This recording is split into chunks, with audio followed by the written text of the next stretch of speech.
And you are? Oh, Dimensions 3000. All right, and I'm Rashawn, and we met each other through IG. Yeah, that's right. And yeah, so like I remember one day I was trying to just link up with somebody ASAP and do my vending and just be out somewhere. At the Fleas? Yeah, in person, in real life, IRL, not online. And yeah, that's how like I came across your page, and I think I was already following you for a while too. So I was just like, yo, I'm gonna do this. But how did you get into this? You know, like, into the vintage thing? Yeah.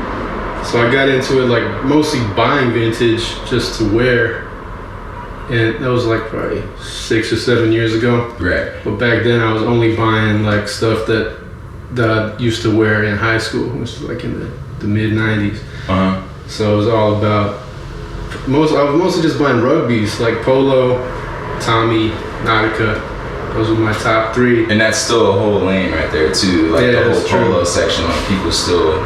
So I used to wear rugbies like every day. Yeah. But nowadays, the only thing I can pull that look off. But I still like Nautica. I think Nautica is underrated. Yeah. Yeah, I have a few pieces by Nautica too, and I thought like Nautica sell that well, but yeah. But it's there, and it'll come back eventually. Like everything gets its. Then I was at Macy's the other day, and the new Polo stuff it's like horrible. Like it's like the quality is compared to the vintage stuff. Yeah. Like, the new Polo stuff seems like worse than like bootleg stuff. Yeah, it's probably like Kleenex. Yeah, it's pretty bad. Yeah, I feel that. So you were collecting for yourself for a while. What made you transition, or how did you find yourself end up selling to others? Like, so I was talking to I got a cousin that sells vintage stuff, Big Brother Vintage. He has a shop in Burbank. In Burbank. So he's been doing that for like, I don't know, 20 years maybe. But he sells like real vintage, like vintage from like World War II stuff, like stuff from the 40s. Yeah, I've seen a couple of people out there who like got the eye for that. Yeah. It's like a whole nother level for me. Like old Pendletons, and like work clothes, like I don't know that much about that stuff, but it's pretty valuable. But one day, I think on Thanksgiving, he was over and I was asking him about his business, and he was telling me about some of the wholesale vintage spots. So I decided to check it out, and I got a seller's permit, and I went to not like rag houses, but like somewhere in between a rag house and a wholesale where you still kind of got to dig for stuff. But they're mostly around LA. And I checked that out and started Etsy, and that's how I got started. You just got right into it as soon as you knew like this was like a palpable thing, it could work. It was just kind of like for fun at first, but then it's fun to start getting sales at first, and you try to how can I scale this? How can I grow it? You know? Yeah, that's a good mindset to have too. As soon as it does get good. So how quick and easy was it for you to get the permit? So that's the seller's permit is easy. You can just get it online with the state, the Board of Equalization or something. So that's all you really need to shop at the wholesale spots. Did you look online beforehand, or did you already knew the process of getting that? I think I just looked it up through Google. And it's just that damn It's simple. just like you click through the stuff. And, but then once you do that, you got to be ready for them to send you some tax stuff at the end of the year. Right. I want you to report your sales, and I don't know if I did that right. And that happens though. It happens when you start off. And it's funny that you said your friend was doing it for like 20 years already. Yeah. And a few of the people that I like speak to that seem like they're already like really in their groove and they're comfortable doing it, I hear 20 years. Like, is that just like happenstance, or did this thing start to pick up 20 years ago, like big? What do you think? Oh, like the vintage thing? Yeah, like vintage culture. Like, do you think it started picking up like maybe 1998 era? Like, well, I remember in the 90s there was a vintage store by my house, and back then like they were selling stuff from the 50s that was like. And it was cool to rock that. Like, there was like in the 90s people used to dress like that at high school. Some kids would dress like it was like Grease or something, or James Dean and stuff like that. And I kind of heard that's why that 70s show came back too. It's because I guess like some part in the 90s, like the 70s was kind of cool. People got their lotto lamps back and shit like that. Yeah. Yeah, I remember I would like wear like velour 70s stuff. And just like polyester stuff. And it's kind of trippy just like to know that happened in the 90s, and this is 20 years later now from the 90s, and people are trying to like redo the 90s. And even like early 2000 stuff people are hype on now. Right, and that's, Are you like digging for that already, or are you like letting that pass you by when you see it and just focusing on the 90s right now? Like, some of it, yeah, some of the stuff is cool.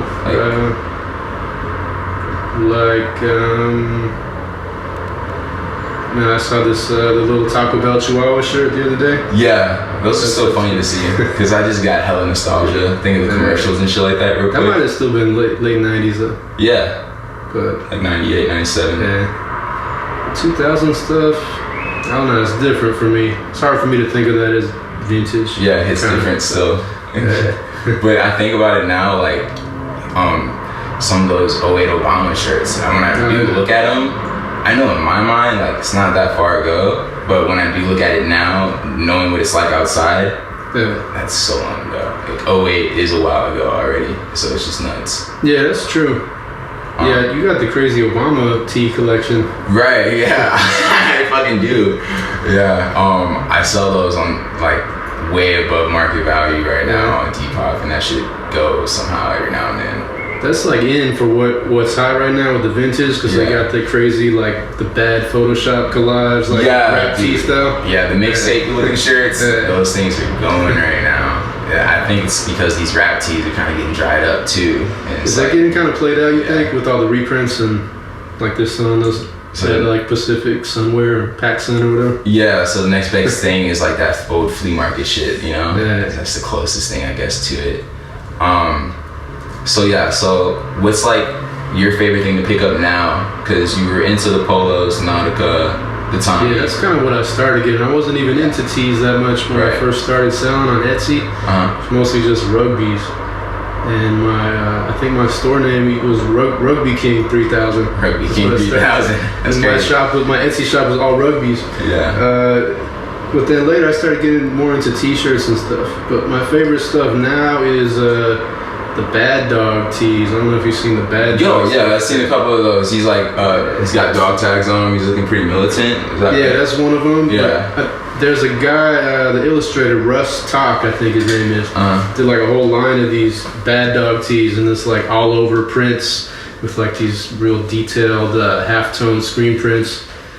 Dogs playing poker. Right. One of them, the dog is driving a truck. He was trying to sell that to a company, you said too? I think it started out like as like a rival to Spuds MacKenzie. Right. Like, and he was trying to sell it to, because Spuds MacKenzie was for Bud Light, right? Or Budweiser? Yes, I think Budweiser. So he was trying to sell Bad Dog to like Coors or one of the rival beer companies, I heard, but it never really got picked up. But I sold on my Bad Dog tees, but you did? Yeah. I only had a few of them, but they sell quick. But that's like my favorite stuff. Or the Bone Man tees. I don't know if you've seen those, Bone Man. It's kind of like similar. It's like a line of tees with skeleton characters, and they're playing all types of different sports. Really? Bone Man. I'm thinking of like Powell Peralta right now. It's like really. Oh yeah, the skate stuff. Bones go for me. Yeah, the vintage skate stuff is popular. Yeah. So like again, like you were with the rugbies, now you're with these tees. I still pick up the rugby sometimes, but they're not really moving for me. Right, but just off the strength though. Like, you got to do that. So it's just like, how do you find yourself going through that transition? Was it a conscious thing, or you just found yourself not even picking that up anymore? Maybe just the more I looked at different vintage stuff, the more I kind of got into it. I noticed different cultural side of yourself. Yeah, maybe. Yeah. And the NASCAR stuff's been doing pretty well for me lately. Yeah, my NASCAR tees are kind of dried up. Like I used to have a few of those things, and now they're like gone. Oh, you sold them all? Yeah, and I don't think I really ever found NASCAR tees in LA. I think that was more of a Midwest thing. Yeah, they're probably really big out there. Yeah. But yeah, the designs on them are pretty cool. I don't think I could pull them off myself wearing them. Right. I'd look like a hillbilly maybe, a little bit. No. Because that's just, that idea is just crazy. I think it got totally stolen already. Like, I think the hillbilly got appropriated already, bro, and it's just, we don't even think of that anymore. in a weird way, like I had a friend said he just got some gelato the other day. And I'm thinking, damn, like, you just got some gas. And he's like, no, like, I got ice cream. And I'm like, fuck. Gelato totally, like, overthrew ice cream for me. Don't even think of it the same way. And it's just nuts. Yeah. So, yeah, I'm into the NASCAR stuff. I mean, I like selling it. I don't wear it as much, but, yeah. Yeah. All right. And then, so, like, the NASCAR is fire.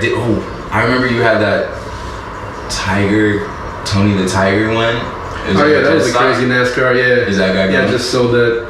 I had that for a while though. Yeah. But yeah, that was like the Frosted Flakes NASCAR dead stock. Yeah. How do you come up on that type of thing? Did you find that out? Was at one of the flea markets. Not like a vintage flea market though. Just like I think it was at the Cypress flea market. So there's a lot of little flea markets all over LA you could hit up. Yeah. So the Vineland Drive-In Theater. And sometimes they got stuff. And sometimes it's a lot of junk, but every once in a while. Yeah. And you were Rugby Boy 3000? Rugby King. Rugby King. You were Rugby King 3000. And then, yeah, I think I was around you right when you like switched over to Dimensions 3000. Oh, yeah, no, before that I was Circuit King. Circuit King, that's what I saw. What happened with that was I had my Shopify and I was selling bootleg Gucci on my Shopify, and they sent like the Gucci police after me. Oh, damn. Like their legal department was like, you can't sell, you need to use a third-party payment processor because your items are high risk, and you need to show like that you're authorized to sell these copyrights. Damn. So I was going back and forth with this guy from Shopify, and I was like, I'm just gonna change my name and start a new Shopify. That's fucked up. So that's how you got the Dimensions. Okay, fire. Your back was against the wall. That's cool. I like that. Yeah, and like I said, like your tees, those things, like they're so like. Oh, like the original stuff, or yeah, the originals that you make. Yeah, those are next level. Like the designs are very like. There's no way you're not gonna think looking at them for sure. Yeah, it's all kind of based on stuff that either I read about or I'm interested about, or based on like real life experiences. And you want to see that that's art and that's fire. Yeah, because it's kind of just me doing everything. I do all the designs, but I might need you to help me rep the stuff at this trade show. Easily, definitely. I'm not much of like a salesperson, maybe. No, you definitely like. I feel like you're the type of dude to let the shit just speak for itself. You know what I'm saying? Like, This is the heat, and I do look at your like collection, and I just know that you do have like, you have a very scrutinous eye. I already know. Like when I look at your tees and I look at the graphics off top, you don't wait to be at a certain level to do it a certain way. Seems like right off the gate, you're just like coming crispy, like right now, and that's like. You would think, you know what I'm saying, that's common sense. Like, I should just go ahead and make all this shit look mastered right now. But that's not really the way people go about shit right now commonly when they start off. You know, It's just like, we're going to figure this out as it goes. You're going to watch it get polished. And I feel like you just come out the gate with, like, the polished idea when I look at your tees. It looks like you've been making them for a while. Yeah, you mean the original designs? Yeah, yeah. Well, that was actually my major when I was in college. When I went to college, I graduated with an art degree, and then I was working as a teacher for a while. So that makes hella sense. Yeah. That's fire. So that's perfect, and that's kind of like why like I was talking to you about starting a podcast and whatnot. Like, it was nothing for me to like just do this the next day upon getting the idea of doing it, because like I was doing so many things around it. The know-how parts, like I've already got those from other areas, you know. Yeah, it all comes together. Yeah, people don't see all the years that went into it. Like, right. So it just fucking makes sense when you do it, and that's what's so cool. Is like how I was just praising the tea. Come to find out, like, yo, I had this checkpoint back here, back here, and that's how I did that. That's cool, and I think that's gonna that's hella leverage right there. Yeah, even though people don't see that happened, like when you put it in front of them, I see that. I don't know exactly how you got to that point, but I see that shirt's at a point. It's high quality. And those topics on the t-shirts. Oh yeah. From books. Like we got the spiritual one, and the one that you just showed me was like the psychic visions. Yeah. It's like based on like signage around LA. Like probably if you drive around here, you see like the little botanicas. They sell spells and candles. Yeah. So it's kind of based on that. So I try to make designs that are kind of dark but kind of funny at the same time. Have some substance to them. Right. Yeah. And it's cool you had your eye out and you saw that too, because like I pay attention to that a lot. Like I know in the Midwest, like got like a lot of car dealerships, and that makes sense. It's like we can't take the bus. There's gonna be a lot of car dealerships in the Midwest, and I do think about that, and I see that passing through. And then like Miami had like a ton of like tobacco shops, and I get to LA, and it's like there are a few tobacco shops, but it's not like Miami. And then but there's hella psychics and like health spots out here. Yeah. So like. I just know that that's a big characteristic of this place. Yeah. That has a big. It shows you the attitude in the air around here that those things exist and thrive. There's so many brick and mortar psychic locations, and it's like, yo, people really like believe and they're into that thing out here. Yeah. And it's cool to peep that. You always try to put out stuff that has some substance to it, and it's not just like chasing a trend, I guess. Yeah, it definitely like. The backstory on why you did that, it comes from you, and you can see that you're making an expression there. It's not like I see that out there in ethos working, cloning that. This is my carbon copy of that. Buy it because it looks like, I don't know. You're not trying to be a great value brand, and that's fire. And where do you think that comes from? Like that approach? Because I think that is also like you're already going against the grain by making T-shirts in itself. But to then like to come from you so hard about doing that, where do you think that you get that? Yeah, maybe it's just like a personal expression, maybe just like a form of that. Yeah. And that's real amazing. So we got this LA Men's Show coming up that you and I are both doing downtown LA, and we did Silver Lake Fleet earlier. What did you think of that Silver Lake Fleet? It was like what happened to Silver Lake Fleet? It's like on hiatus right now, huh? Yeah, a lot of things are on hiatus in the scene. A couple of things happening with people I saw. So like I think we did it the wrong month, maybe. That too, and like they're sporadic. I think like the Melrose, the trading area over there, it's consistent. Yeah, you know what that's up. You know what's up with that. Yeah. I remember one day you were like, "We're gonna do this during the day," and I was like, "I thought they do this." Silver Lake Fleet at night, and you're like, yeah, they changed the times, and it's like, how are other people gonna know that? You know what I'm saying? So it's probably hard to like build that equity of being there with the people, like building that rapport. Yeah, that consistency takes a while. Like people have their permanent booths at the Melrose and the Rose Bowl and the Long Beach. So starting out, you gotta pay your dues, I guess. Yeah, and they built their brand that way too. Like the people who go there already know what to expect. Like the Silver Lake Fleet thing is so like. So variant all the time. So you catch a lot of random shit, a lot of random people walking through. But considering that, I think we still had a decent day there. Yeah, it was cool to talk to the people. Yeah, I get bored sitting there sometimes. Definitely. I always want to go eat. Like, what can I eat around here? Yeah, and that's why spending more money on food than. Right, that could happen. But like, I was definitely. That's what's cool about partnering up with someone too. Yeah. Is that like I didn't realize until I got there. Holy shit! Like. I'm a human. I'm gonna want some food while this is happening. Like, damn. So yeah, it was good to have you there. But what I think is real interesting too is like you're into the scene and you know like the upcoming events. And I think that how do you do that? If someone's trying to get into this tomorrow, how do you like? Do you think you can tell them how to get in the groove the way you are? Because I feel like you're in your niche and you know what's coming up next. As far as like shows go and just the culture in LA right now. How does one just start? Well, I grew up in Long Beach, so I was like a few blocks from the Long Beach flea market, so I used to go there as a kid all the time. So I was kind of always aware that people were selling stuff there. And then I started to look into, maybe I could do this.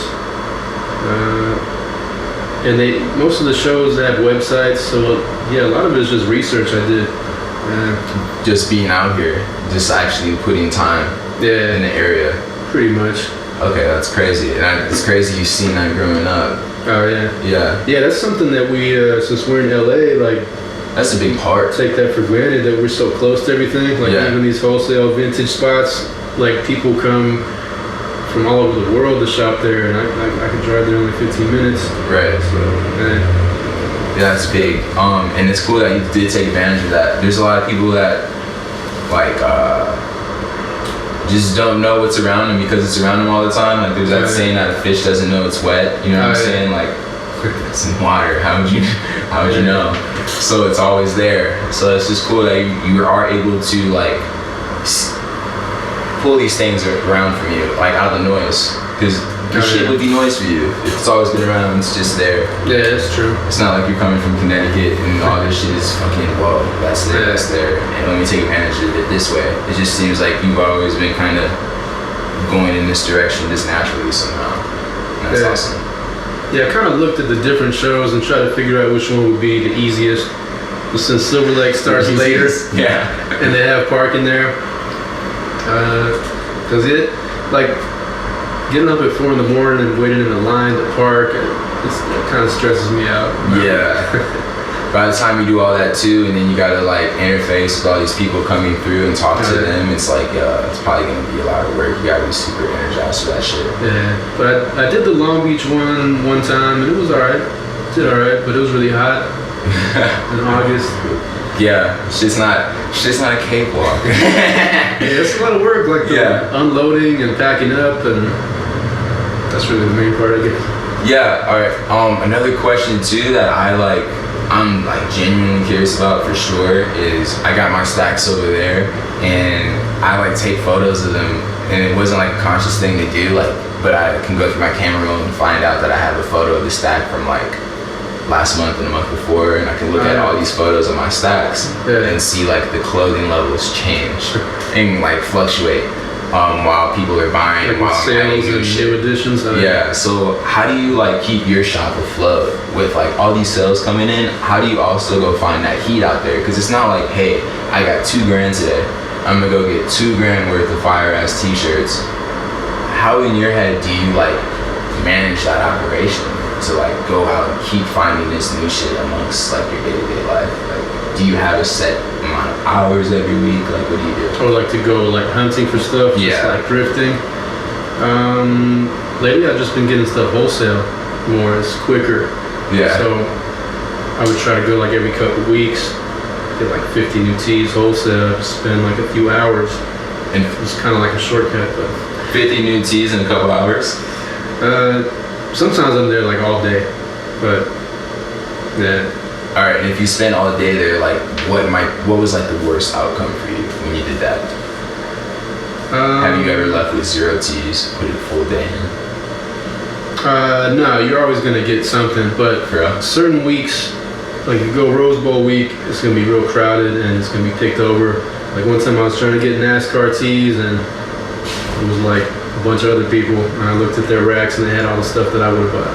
Oh shit. So you gotta know when to go, but since we're local, we can go whenever. We can avoid those busy times. And, definitely. Yeah, I look at people while I'm shopping out there, they're like, yo, I'm just here from San Francisco for the weekend. It's damn, you're putting in a lot of work right now. But yeah, otherwise, normally I try to go out to the different flea markets. Some of them, they have them every day. And you're trying to get there early in the morning too, before other people get there? Yeah, I try to get there pretty early. Goodwill has been pretty dead for me lately. I haven't found anything at Goodwill for a long time. But Salvation Army's been pretty good. I honestly haven't gone to one out in LA yet. Oh yeah? I need to do that. Yeah, Salvation Army, I feel like they don't pick through the stuff as much as Goodwill. And it's probably just because of that branding, man. Yeah, it's just that branding out there. I haven't just gone to take advantage of that. I tried the bins once, and not for me, I don't think. Yo, yeah, that shit feels like fucking the closest thing America gets to Sierra Leone, bro. I feel like I'm digging for diamonds over there. Fuck. Yeah, it was. People got the mask on, the gloves. Yeah, I was not prepared. Respect to all those people though, for sure. People working in teams. And that's what I saw. I'm I'm getting my ass kicked out here. How am I gonna come up? There's 4 homies by the shopping cart with their shit full. It's they're sending out their platoon when the fucking new cart comes through, and it's just me by myself. Surrounding the bins. Yeah. You can't even get in. That shit some energy over there. And it's just like this big, like, bare, like, I think white or gray walls in the warehouse. So it's just like this weird drooling vibe, man. It's just it's crazy. like some... I feel like I'm in a desert or some shit. Post-apocalyptic. Yeah. Just everyone's fighting for the last. This is what it's come down to. We're all rationing for teas or something. But that's cool. That's something that's cool about the vintage thing is that there's so many different ways to do it. Like some people can work the bids pretty good. Other people. I've seen it. Yeah. There's so many different ways to find stuff. eBay get stuff on eBay. Yeah, you could definitely. Yeah, that's the easy way. If you got a couple hours to sit down in a coffee shop, for sure. I'll just scroll through eBay and I'll have it written down. I want to get these Star Treks. I'm gonna find some Flintstones because I'm trying to build a Flintstone capsule. Oh yeah. And I also want like. You still got that crazy Harvard Flintstones? Dude. I don't even want to talk about that shit. So like, yeah. So one day, bro, like I think something was up with my car. I needed like just get money real quick. So I packed up like my Tommy duffel and I walked along Melrose.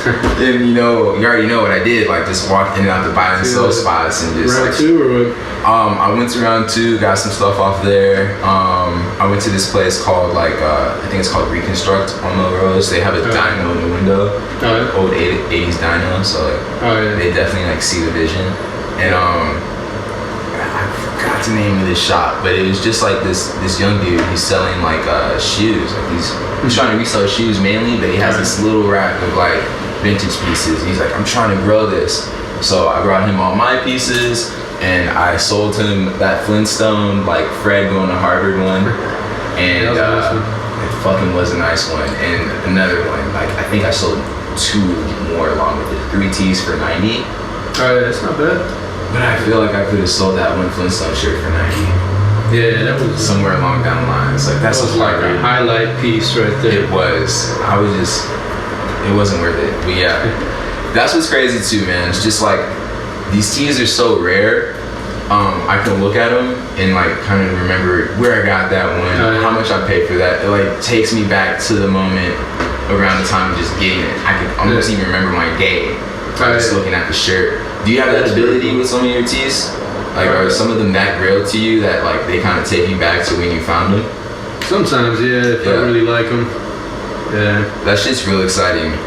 Just finding new teas for me because like it's not like I could just leave the house and I want to get this thing in specific that I saw someone else wearing. You just you don't do that with this shirt. So you're gonna go get something rare, and every time you do get something rare, it's like it's a question mark like transforming in front of your eyes. Like yo, pow, pow, like that's it.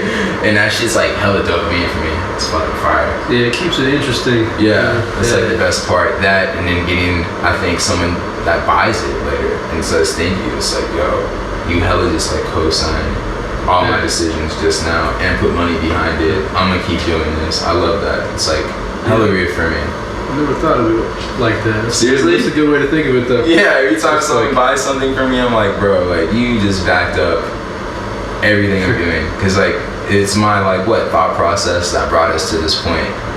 When you make that purchase. Yeah, so we're in the right direction, you know what I'm saying? And that's just how I feel when that happens.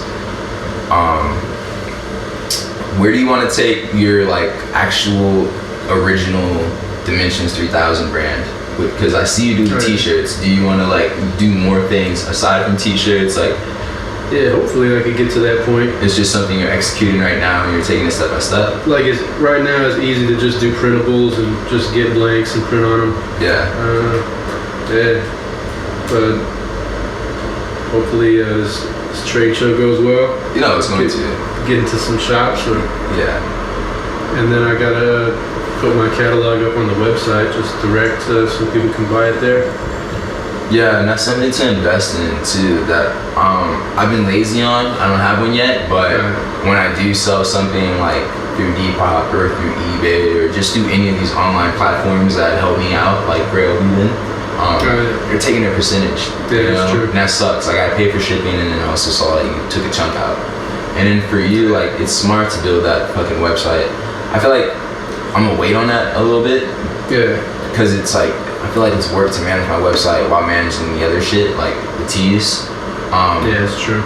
It's just a lot to manage for me, but it's totally worth it, because you're gonna build equity in just your URL itself. Yeah. And after a while, like, you won't have to like push the URL. You just gotta focus on maintaining it, and then you're not gonna get your fees, and it's just more money to yourself, and it's a better brand to build on people, you know? Yeah, that was kind of the end goal, the eventual, I was hoping it would play out like that. So yeah, the website is a lot of work at first, even just figuring out how to take the photos to get the clean white background and everything. And, masking stuff out. Do you do that or no? Yeah, just like a quick select in Photoshop. Yeah. Even took a while to even do that though. Right. I mean, just to get the system down to where now I can list stuff without having to spend too much time on each piece. Got your formula. Yeah. Fire. Yeah. So like, how long do you think it took you to get comfortable with that process of like finding and managing the site and uploading to it, posting? How long do you think it took you to get comfortable to know like this is the process I used to go about it?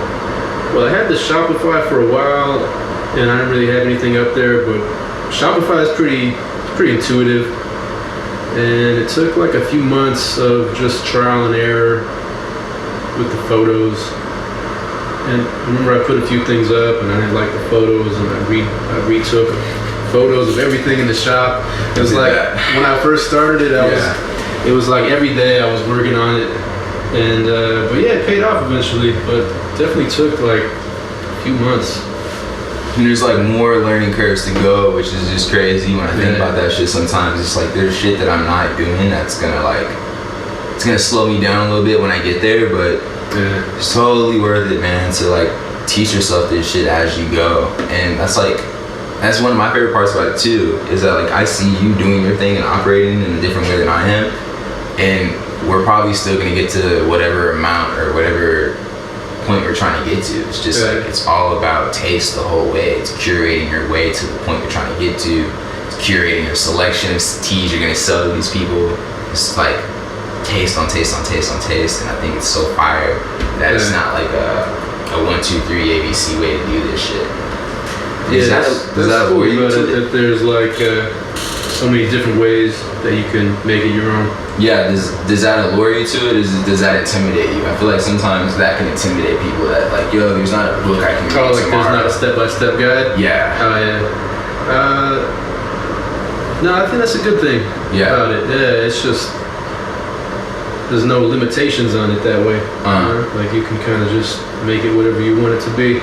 And that's why I think this thing is valuable too, just to talk to people about that and just like pick their brain, because I feel like this is the closest thing we could provide, or that's out there for anybody who wants like perspective on this and like to figure out what to do. It's just get experiences from people and hella different people, because it's like, there's just no one way in particular to do it. And if someone were to tell you to like do a specific way, it might even like, you might fuck around and drain yourself doing a formula that doesn't work for you. And then it's like you're recreating something that's kind of already out there. That too. Yeah, so then you're not even providing real value at this point too, because you also just gotta be what's not there yet. It is good to look at what works and try to implement it, and try to take it and see how you can use it to build your thing. Yeah, and back to like, again, like your OG brand, your real like the original stuff, the stuff we can't go find, that has to come from you directly. Do you see yourself spreading that out from tees? Like, do you want to do like the lighter with that same graphic you had on the shirt, or maybe like do stickers, like accessories and stuff? Easier shit to cop, you know? Yeah, but we needed to do some more stickers for sure. Stickers could easily go for sure, because your graphics are fire. Appreciate it. That's an easy way to spread it for sure. Do you have anything after the Elements Market, or we're not in this? So far, that's been the main thing that I've been working on like all year up to this point. I had to apply for it, and I had to put together this little lookbook, which is on the website, but it's on the Instagram. You can link to it from the link in bio or whatever. So this is a big thing, hopefully. And like, so this you're looking forward to this to like also network with people too, because like it's gonna be wholesale, right? It's not. It's not for like regular deglers to just pull up. Yeah, it's not necessarily like direct to consumer. It's more like a trade show. Yeah. I think, but I've never done a trade show before, so we'll see you how. You kind of don't know what to expect, huh? It's totally new grounds. Not really, but yeah. That's exciting, right? Yeah. All right, fire.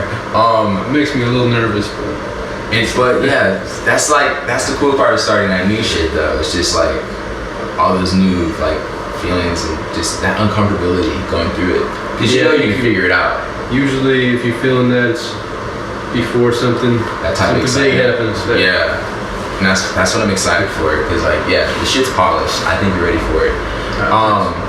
Also like, all right, so like, how do you see yourself?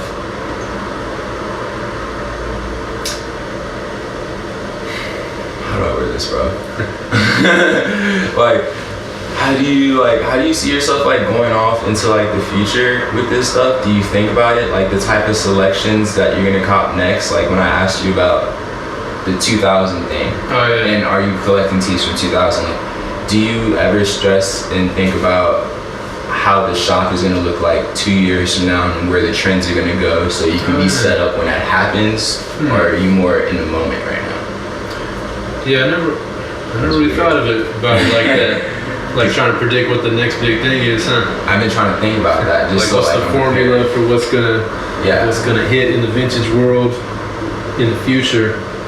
So I heard someone was saying like, stuff that's cool now is stuff that wasn't cool back then. Like, you heard that? Yeah, like, and I see Crocs coming in right now. Yeah, like Crocs. That's an example. I remember when they first came out, they were a joke, and now like Kanye's about to make his own Crocs, so it's like, what the fuck?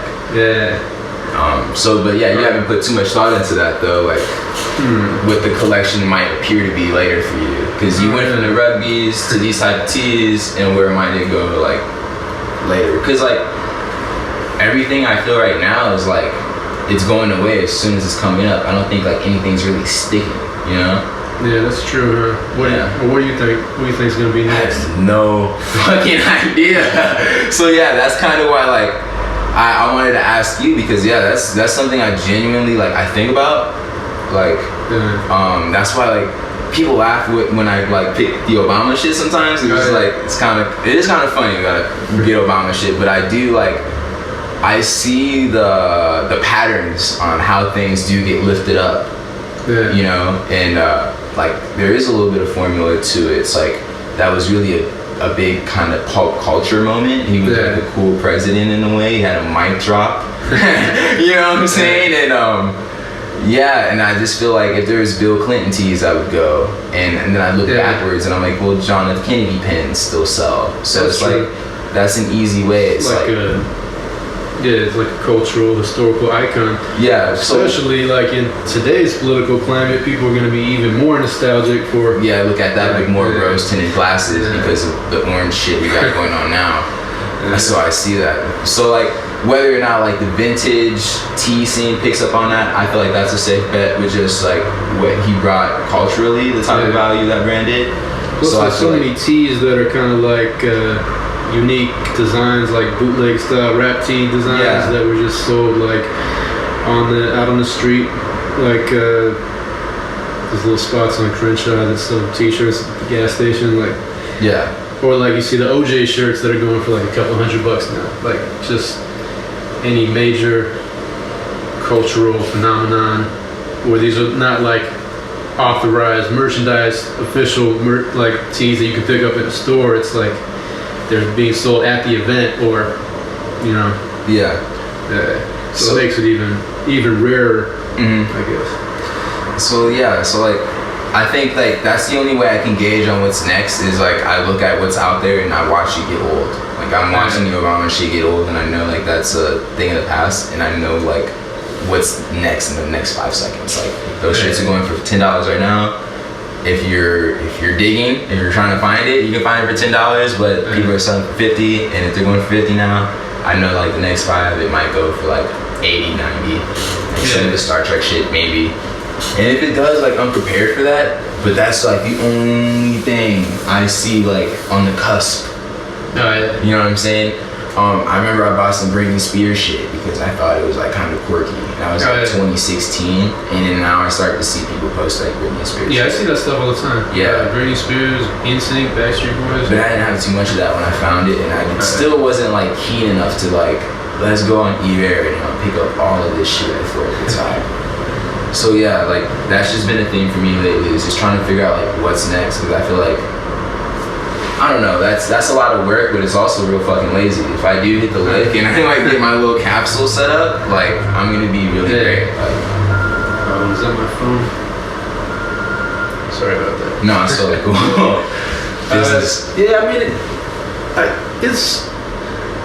it's valuable to try to predict or try to look at what's gonna be the next big thing, but I think it's better to just build your own style and just keep curating your own identity within the vintage stuff. Yeah. Like for me, I don't even know if I would feel. I feel weird selling Britney Spears tees. I don't know, even though they sell, but if you got stuck with them, that'd be some bullshit. Especially if you're not gonna wear it. You got this big ass pile of like pink Britney Spears shit. It's like fuck. I like to get stuff that fits in with the rest of my stuff. Yeah. But I don't want to be too niche, but I think it's important to be curated. To a certain extent. Yeah, and that does definitely just tie back, I think, and so that might be what your fucking brand is, just like straight up originality, like. Yeah, aside from the teas that you don't make, like you still find a way to like see yourself into that, you know? Like these teas have like significance to you and the culture at the same time. It's not just like this is going right now. Yeah, it's not just about that. And I think like that's what a lot of this stuff is missing. Like in everything that's popular, I think that's what's missing behind it. Because it's easy to sell hype stuff. It might not be easy to get it for a low price and resell it, but stuff that's hot sells while it's hot. But try to be in it for the long run. And I guess that's what you like. That's what I'm talking about too. You said hype, and I think a big thing out there is just hype. There's just a lot of hype there, and that's also an old theme. I guess that shit ain't going away, but it's getting more and more and more prevalent to just do things because it is hype right now. And at one point, I feel like it was like kind of uncool to have that approach, and now that's just like standard. Like now people want something because Travis Scott wore it or something, right? Yeah. But before it was like, I don't want to put something that someone else wore. Yeah, and they have a real reason on why they're wearing it today besides like, they're reselling these, bro. Like, So it's nuts. Is there anything that you want to promote besides the LA Men show? Anything else you got going on? No, just check me out on Instagram. Hit me up. Let me know what you think. Dimensions 3000. Fire. All right, so this has been a cool podcast, bro. Thanks. Thank you. Thanks for having me. No problem, man.